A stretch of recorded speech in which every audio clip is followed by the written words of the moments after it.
மாதந்தோறும் வட்டி தருவதாக கூறி 1022 சவரன் நகையை அடமானம் பிடித்து வட்டி தராமல் ஊழியர் ஏமாற்றிய நிலையில் நகைகள் திருப்பி ஒப்படைக்கப்பட்டு வருகிறது.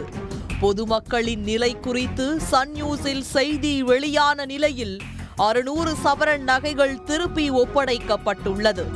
பள்ளப்பட்டி மணப்புரம் கோல்டு லோன் நிறுவனத்தில் நடந்தது என்ன?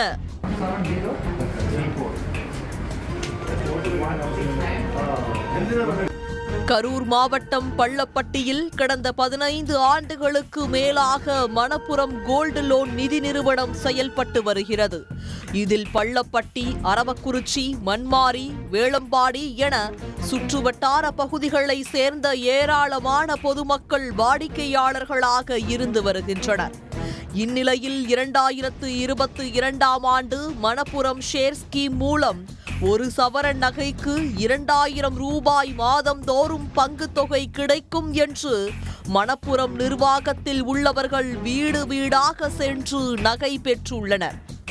120 வாடிக்கையாளர்கள் இதை நம்பி சுமார் 1022 சவரனுக்கு மேல் தங்க நகைகளை மணப்புரம் கோல்டு லோன் நிறுவனத்தில் முதலீடு செய்துள்ளனர். 2022ஆம் ஆண்டில் ஒரு சவரனுக்கு மாதந்தோறும் 2000 ரூபாய் கொடுத்த நிர்வாகம் 2ஆம் ஆண்டான 2023ஆம் ஆண்டில் 500 ரூபாய் கூடுதலாக சேர்த்து மாதந்தோறும் 2500 ரூபாய் வழங்கியுள்ளனர். இந்நிலையில் பங்குத்தொகை வாடிக்கையாளர்கள் வங்கிக் கணக்கில் வரவு வைக்கவில்லை.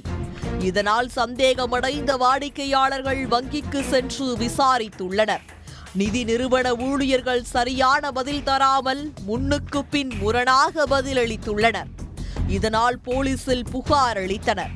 போலீசாரின் விசாரணையில் இப்ராஹிம் ஷாரு என்ற நபர் கடந்த ஓராண்டுகளாக பணிபுரிந்து வந்தார். அவர் அந்த பகுதியில் உள்ள மக்களிடம் இதுபோன்ற திட்டம் இருக்கிறது என்று மோசடி செய்துள்ளார். அவரை போலீசார் கைது செய்த நிலையில் ஜாமீனில் வெளிவந்துள்ளார்.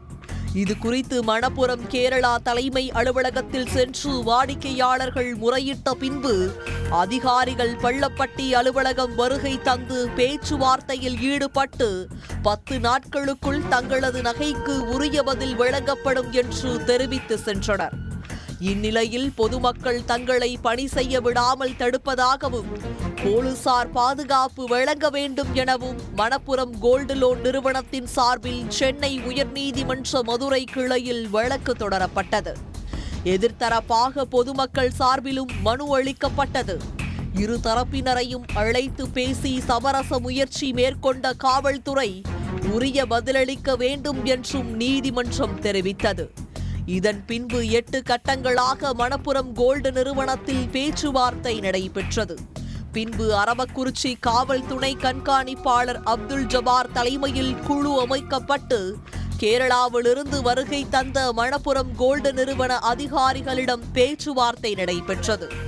இந்நிலையில் தங்கள் நகைக்கு உரிய ஆதாரம் கொண்டு வந்த பொதுமக்களுக்கு நகைகள் ஒப்படைக்கப்பட்டு வருகிறது. தற்போது வரை 600 சவரன் நகை ஒப்படைக்கப்பட்டுள்ளது. சுமார் 5.5 கோடி மதிப்புள்ள நகைகளை பல கட்ட பேச்சுவார்த்தைக்கு பிறகு மணப்புரம் அவர்கள் ரூபாய் 180 கோடிக்கு கட்டி நகை எடுத்துக்கொள்ள ஒப்புக்கொண்டுள்ளார்கள். அந்த எடுக்கப்பட்ட நகைகள் காவல் துணை ஆய்வாளர் மாண்புமிகு அப்துல் கஃபூர் அவர்கள் முன்னிலையிலும் எங்களுடைய முன்னிலையிலும் முழு வீடியோ ரெக்கார்டிங் செய்யப்பட்டு அந்தந்த பாதிக்கப்பட்ட மக்களிடையே உரியவர்களிடமே ஒப்படைக்கப்படுகிறது. மீதமுள்ள நகைகளுக்கு உரிய ஆதாரம் கொடுத்த பின்பு பொதுமக்களுக்கு வழங்கப்படும் என்று நிதி நிறுவன அதிகாரிகள் தெரிவித்துள்ளனர். உடனுக்குடன் செய்திகளை தெரிந்து கொள்ள சன் நியூஸ் பெல் ஐகானை கிளிக் பண்ணுங்க.